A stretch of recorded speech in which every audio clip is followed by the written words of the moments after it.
reality of war is often entirely divorced from the romanticized legends we read in beautifully illustrated storybooks.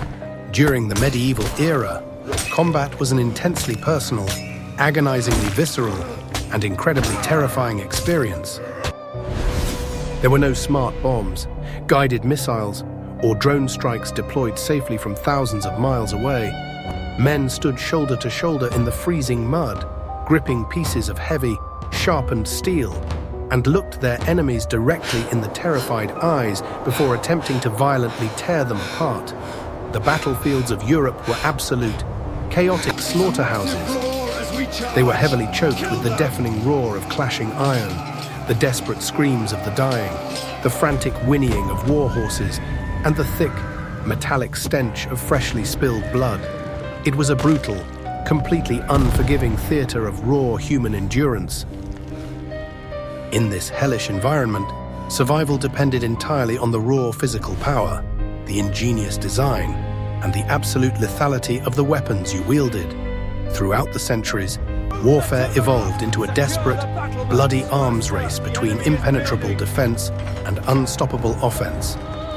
As brilliant blacksmiths continually developed thicker, heavier, and more complex suits of armor to protect the elite, wealthy knights, weaponsmiths were forced to aggressively invent increasingly horrific ways to break that exact armor completely open. They engineered terrifying, highly specialized instruments of death specifically designed to crush human bone, sever unarmored limbs with a single strike, and violently punch straight through heavy, tempered steel plates. These were not elegant, balanced tools meant for a civilized, honorable duel. They were crude, highly effective, and deeply intimidating engines of absolute destruction. During the 12th and 13th centuries, the widespread adoption of heavy chainmail forced weapons to become much heavier and far more concussive. Swords had to strike with immense, bruising force just to break the ribs beneath the metal rings. By the 15th century, the introduction of fully articulated plate armor effectively turned wealthy noblemen into nearly invincible, walking tanks of steel. This incredible defensive advancement forced the common infantry to innovate or die. They could no longer rely on simple slashing swords. They needed weapons that hooked, pierced, bludgeoned, and delivered massive, traumatic kinetic energy directly to the skull and the vital organs, hiding safely behind the steel. But the true, undeniable power of a medieval weapon was not measured simply by its mathematical ability to kill a man. It was measured by its devastating ability to completely shatter his psychological resolve before the armies even clashed. The sheer, intimidating, and brutal design of these armaments was intentionally meant to strike absolute, paralyzing fear into the hearts of the enemy front line. The terrifying sight of a massive, heavily bearded battle axe gleaming brightly in the morning sunlight was profoundly demoralizing. The sickening, unpredictable whistling sound of a heavy spiked flail rapidly swinging through the air was more than enough to make even the most battle-hardened, heavily scarred veteran deeply question his own mortality. Today, we are going to walk straight into the bloody, chaotic heart of the medieval vanguard. We are counting down the 5 most terrifying medieval weapons ever deployed on the battlefield. We will meticulously examine the cold, hard statistics of their incredible killing power and the devastating psychological impact they had on the terrified soldiers standing in the shield wall. We will break down the ingenious, highly lethal mechanics that made them so incredibly feared across the entire continent. These are the brutal tools that carved a violent, unforgettable path through human history, leaving behind a dark, heavy legacy of broken shields, shattered empires, and countless unmarked mass graves. For hundreds of years, the ultimate fate of the Western world rested entirely upon the sharpened edge of a blade and the crushing weight of forged iron. We begin our dark descent into the armory with a revolutionary weapon that fundamentally changed the strict rules of aristocratic engagement. It was a highly controversial, deadly, and terrifyingly efficient invention. It was a mechanical marvel that allowed a common, completely untrained peasant standing in the dirt to easily and violently strike down a noble, heavily armored knight from an incredibly safe distance. Part 2. The Peasant's Equalizer. Throughout the early medieval period, the hierarchy of war was crystal clear and entirely dominated by cold, hard economics. The battlefield was a terrifying, violent playground reserved almost exclusively for the wealthy aristocracy. A fully armored knight atop a massive, specially bred warhorse was the absolute apex predator of his era. He was protected by layers of heavy padding, thick riveted chainmail, and plates of tempered steel. He possessed a lifetime of intense, daily martial training that began when he was just a small boy. For decades, a common peasant farmer holding a crude spear or a wooden pitchfork was absolutely nothing more than disposable meat in the shield wall. The idea that a completely uneducated, starving laborer could ever pose a genuine, life-threatening danger to a wealthy nobleman was completely laughable. The armor was simply too thick, and the skill gap was far too massive to bridge. By the saints, look at But that human foul. ingenuity, especially when driven by the desperate need to survive a brutal war, has a terrifying way of completely leveling the playing field. The weapon that completely shattered the untouchable myth of the armored knight was a mechanical marvel of tension and release. It was an instrument so devastatingly effective and profoundly lethal that the ruling class genuinely viewed it as an unholy abomination. At the dawn of the 12th century, the brutal arithmetic of European warfare completely changed forever. The crossbow stepped out of the shadows and violently asserted itself as the ultimate equalizer of men. Unlike a traditional wooden longbow, which required years of agonizing physical conditioning to build the massive back muscles necessary to draw the string, the crossbow relied entirely on cold, ruthless mechanics. It consisted of a short, incredibly stiff horizontal bow mounted securely to a heavy wooden stock, also known as a tiller. This brilliant design removed the human element of physical fatigue from the equation. A traditional archer had to hold the heavy draw weight of his string with his own trembling fingers while trying to aim at a moving target. A crossbowman simply locked his string into a mechanical catch, completely relieving the tension on his body and allowing him to take careful, deliberate, and highly accurate aim down the length of the stock. The sheer, terrifying kinetic energy generated by this weapon was absolutely staggering. The draw weight of a standard medieval crossbow was typically between 80 and 150 pounds, though heavier siege variants could easily push far beyond that massive number. Because the prod, or the bow portion, was so incredibly stiff, a soldier could not simply pull the string back with his bare hands. He had to place his foot firmly into a heavy metal stirrup attached to the front of the weapon, hook the thick bowstring to his belt, and use the powerful muscles of his legs and back to hoist the string upward until it violently clicked into the locking nut. Later, more advanced versions utilized complex mechanical cranks, such as a windlass or a cranaquin, to pull back steel bows with an astronomical draw weight. This mechanical loading process was undeniably slow and methodical. A well-trained, highly focused crossbowman could realistically unleash exactly one bolt every 10 to 15 seconds during the chaotic heat of an open battle.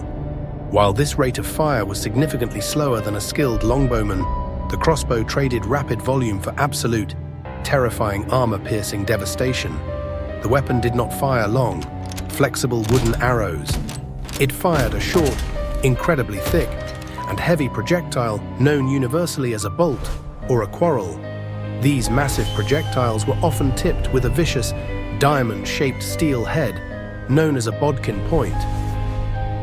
When a crossbow operator squeezed the heavy wooden trigger, the mechanical latch violently snapped open, and the thick string slammed forward with a deafening, terrifying crack. The heavy steel bolt was sent hurtling through the air with a sickening, high-pitched whistle. The weapon boasted an absolutely terrifying effective range of 350 to 400 yards.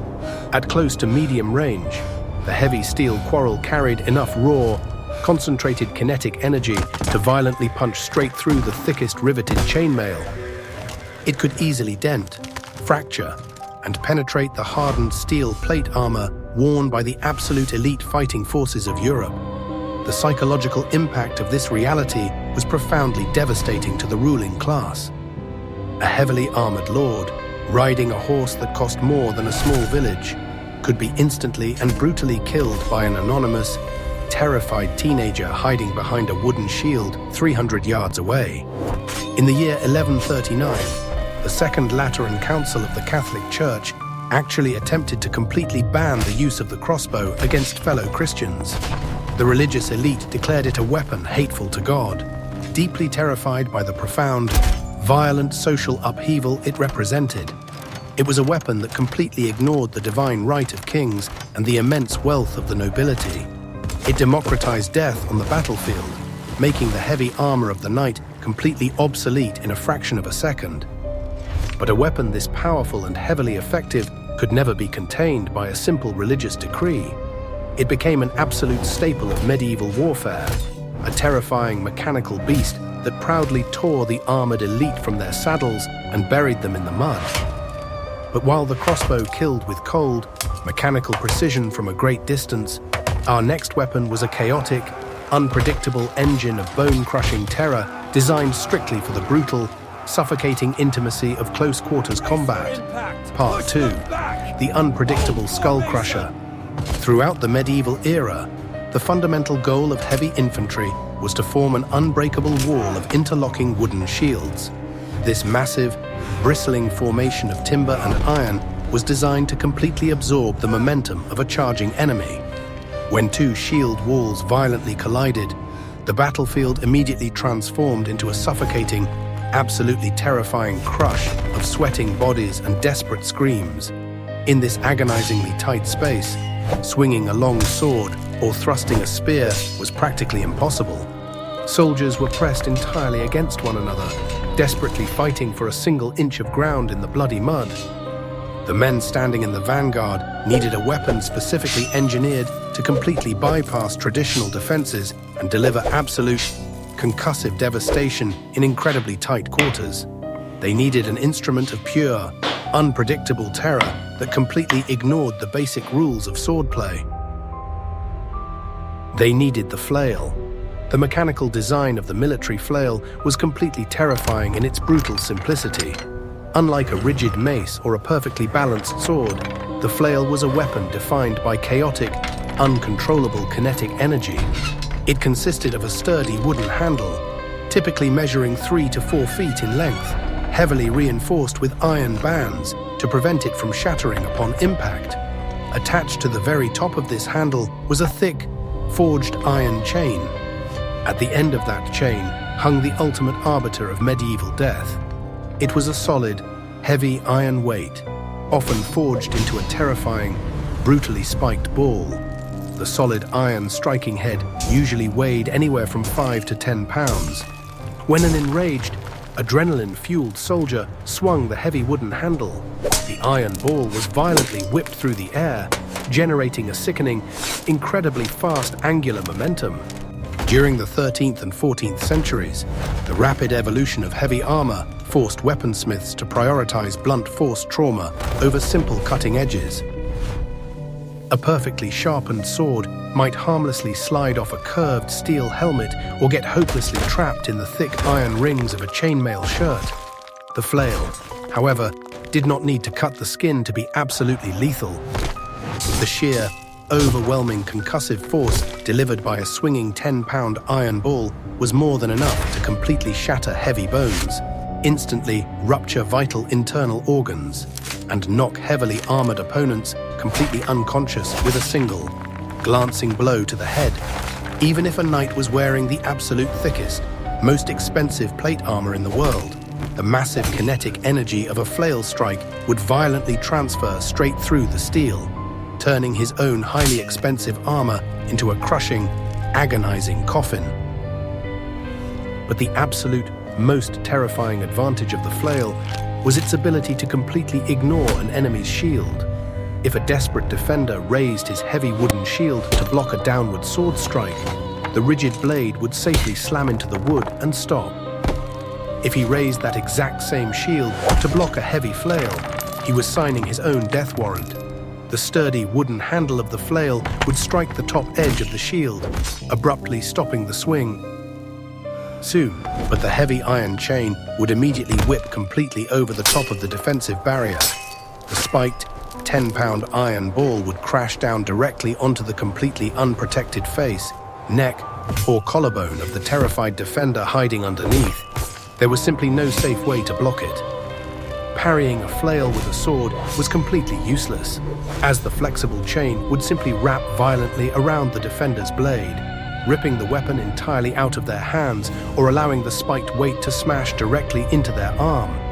The chaotic, rapidly swinging motion of the chain made it almost impossible for an opponent to track the heavy iron head with their eyes.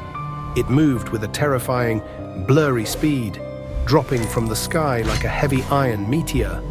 However, this extreme, wild unpredictability also made the flail incredibly dangerous to the person wielding it.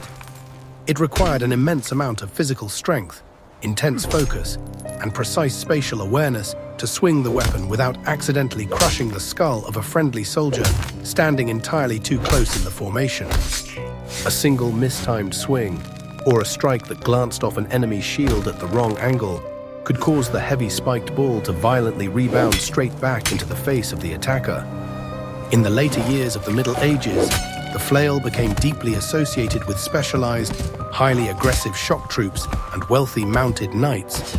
A knight charging on horseback could use the downward momentum of his massive warhorse to swing the flail with absolutely earth-shattering power, violently caving in the helmets of infantrymen desperately trying to hold the line. It was a brutal, terrifying instrument of blunt force trauma that completely terrorized the front lines and left a horrifying trail of shattered bones in its wake. But while the flail was chaotic and required close proximity to be fully effective, our next weapon completely dominated the battlefield by holding the enemy at a highly lethal, terrifying distance, combining the crushing weight of an axe with the piercing reach of a spear. Part 3. The infantry's lethal reach. Imagine standing shoulder to shoulder in a muddy field, feeling the cold ground beneath your boots begin to violently tremble. During the height of the Middle Ages, there was absolutely nothing more terrifying to a common foot soldier than the thunderous, earth-shaking approach of a heavy cavalry charge. Massive war horses, bred specifically for pure muscle and an aggressive temperament, completely covered in thick steel barding, thundered toward the front lines like living battering rams. The men riding them were practically invincible, heavily encased from head to toe in perfectly articulated plate armor and wielding long wooden lances designed to violently skewer anything in their path. For the average peasant or conscripted militiaman trying to fight off a charging, heavily armored knight with a simple, short sword was nothing short of absolute suicide. They desperately needed a weapon that could neutralize the massive size advantage of the horse, pierce the impregnable steel armor of the wealthy rider, and keep the user safely out of reach of a devastating counterattack. They needed an absolute monster of a weapon that flawlessly combined the crushing power of an axe, the lethal thrust of a spear, and the hooking utility of a farmer's billhook. In the 14th century, the battlefields of Europe witnessed the terrifying, bloody rise of the polearm. This was not a single, specific weapon, but rather an entire, horrific family of long-reaching instruments of death, including the halberd, the poleaxe, and the glaive. These weapons were designed with one absolute, ruthless purpose in mind. They were built to violently dismantle the armored elite of the cavalry and completely dominate the chaotic, blood-soaked crush of the infantry melee. The core design of a typical polearm was remarkably simple but devastatingly effective. It consisted of a heavy, solid wooden shaft, typically measuring anywhere from 5 to 7 feet in length. This massive wooden pole fundamentally changed the entire geometry of a medieval fight. A foot soldier wielding a heavy polearm could strike a devastating blow against an enemy from a significant distance, long before a traditional swordsman could ever hope to close the gap. At the very top of this long, sturdy wooden shaft sat a terrifying, highly complex weapon head, forged from heavy carbon steel. During the late medieval period, knightly armor had become incredibly thick and complex. A simple, curved blade was no longer enough to guarantee a kill on the battlefield.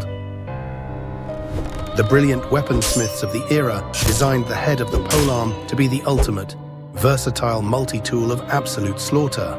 The primary weapon was usually a large, heavy axe blade, often boasting a terrifying blade width of 6 to 8 inches. This was not a standard tool for chopping firewood. When swung with the immense, two-handed leverage provided by a 7-foot pole, the heavy steel axe head could generate astronomical kinetic energy. The killing power of a well-aimed polearm strike was absolutely stomach-turning. The heavy axe blade could easily bite deeply into plate armor, completely crush a steel helmet, and deliver enough raw blunt force trauma to instantly shatter the skull underneath. It was fully capable of violently severing limbs with a single, sweeping strike and could easily decapitate a heavily armored opponent in the chaotic, screaming frenzy of a vanguard clash. But the heavy axe blade was only 1/3 of the terrifying equation. Directly opposite the axe blade was usually a thick, cruel metal spike or a heavy, downward curving hook. This specific feature was the absolute bane of the mounted knight. When a heavy cavalry charge crashed into a solid wall of polearms, the infantrymen would violently swing their weapons upward, deliberately using the heavy steel hook to catch the armored rider by the neck, the shoulder joint, or the heavy iron stirrup. With a massive, coordinated heave, they would violently rip the wealthy nobleman directly out of his saddle, sending him crashing heavily into the mud. Once a knight was flat on his back, struggling under the massive, suffocating weight of his own armor, the polearm delivered its final, deadly feature. Protruding straight up from the very top of the weapon was a long, incredibly sharp thrusting spear point. In the blink of an eye, the infantryman could transition from a wide, sweeping axe swing to a rapid, brutal, downward thrust. The razor-sharp top spike was designed specifically to violently punch through the weak points in a knight's defense, plunging deeply into the exposed gaps of the armpits, the groin, or the thin, vulnerable eye slit of the visor. The sheer versatility of the weapon made it an absolute nightmare to defend against. An opponent never knew if he was about to be crushed by a heavy swing, violently dragged to the ground by a metal hook, or lethally impaled by a lightning-fast spear thrust. Throughout the 15th century, the halberd and the poleaxe became the absolute, undisputed kings of the battlefield. They were the primary, elite weapons of highly trained, professional mercenary companies like the legendary Swiss pikemen, who utilized massive, bristling formations of long weapons to completely shatter the myth of cavalry supremacy. Furthermore, these brutal weapons were absolutely essential in the grueling, nightmarish conditions of siege warfare. When desperate attackers scaled heavy wooden ladders to breach a castle wall, defenders wielding polearms could easily reach out and violently push the ladders away, or use the heavy axe blades to completely dismember the terrified soldiers as they crested the stone battlements. The polearm gave the common infantryman the terrifying, lethal reach necessary to look a charging, heavily armored knight directly in the eye and hold the line. It was an instrument of complex, highly engineered brutality that forever changed the social hierarchy of war.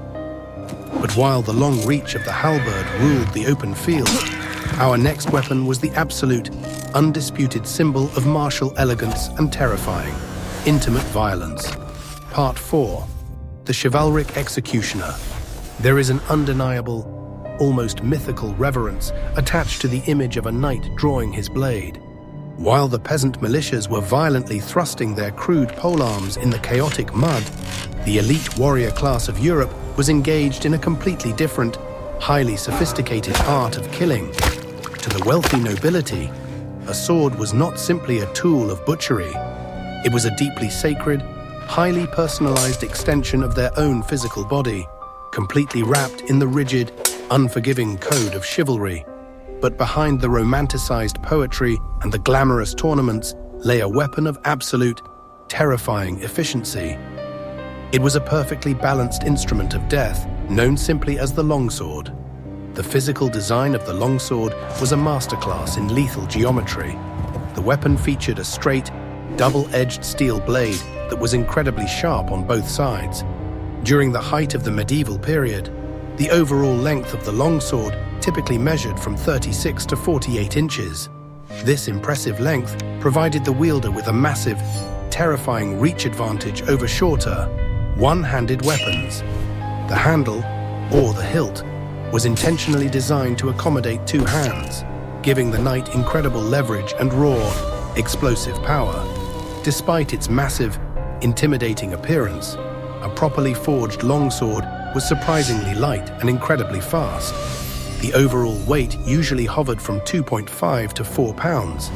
The heavy steel crossguard and the solid metal pommel at the bottom of the handle acted as perfect counterweights, allowing the weapon to pivot in the hands with lightning speed and absolute, lethal precision. In the 14th century, the rapid evolution of heavy plate armor forced the longsword to adapt into a highly specialized armor-piercing weapon. Early medieval swords were designed primarily for wide, sweeping slashes to easily cut through cloth and light chainmail. But an opponent entirely encased in heavy, tempered steel plate could simply shrug off a slashing attack. The master swordsmiths responded by narrowing the blade and tapering it down to an incredibly stiff, razor-sharp, needle-like point. During the 15th century, the longsword became the absolute, undisputed king of the aristocratic duel. When two heavily armored knights violently clashed on the battlefield or in a judicial duel, the longsword became a terrifying, high-speed game of physical chess. The combatants would aggressively swing the heavy blade with massive two-handed force, desperately trying to deliver a concussive, bone-shattering blow to the helmet. But the true, terrifying lethality of the longsword lay in its incredible thrusting capabilities.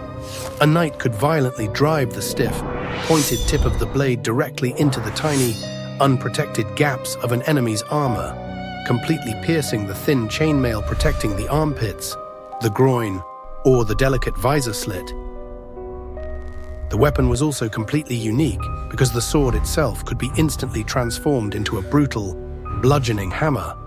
During the late medieval era, a desperate technique known as the murder stroke became incredibly common. The knight would literally grab the razor-sharp blade of his own sword with his heavily armored, thick leather gauntlets. He would then violently swing the weapon backward, using the heavy steel crossguard and the solid iron pommel to absolutely crush the skull of his opponent. It was an act of visceral brutality that completely shattered the romanticized illusion of elegant, chivalric swordplay. The longsword was heavily feared because it was an incredibly versatile weapon of both absolute offense and impenetrable defense. A highly skilled swordsman could effortlessly parry a heavy blow, instantly bind his opponent's blade, and violently thrust his own point into the throat of his enemy in a single, fluid, and completely terrifying motion. It was the trusted, constant companion of the elite warrior, a heavy cross of steel that dispensed justice and absolute violence in equal measure. But while the longsword was an instrument of highly educated, technical slaughter, our number one most terrifying weapon was a massive, completely unsubtle engine of pure, bone-crushing devastation. Part 5. The Ultimate Armor Breaker. There is an undeniable, primal terror that completely takes over the human mind when faced with an instrument of pure, unadulterated butchery. While swords were forged for the elite and polearms kept the enemy at a safe distance, there was one weapon that required absolute, terrifying intimacy and completely staggering physical power. It was not elegant, and it certainly was not chivalrous. It was a massive, sweeping engine of dismemberment designed specifically to completely obliterate whatever it touched.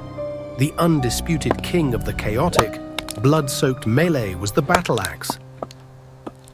During the darkest, most brutal centuries of the Middle Ages, the sheer physical intimidation of a heavily armed warrior wielding a massive battle axe was entirely unmatched.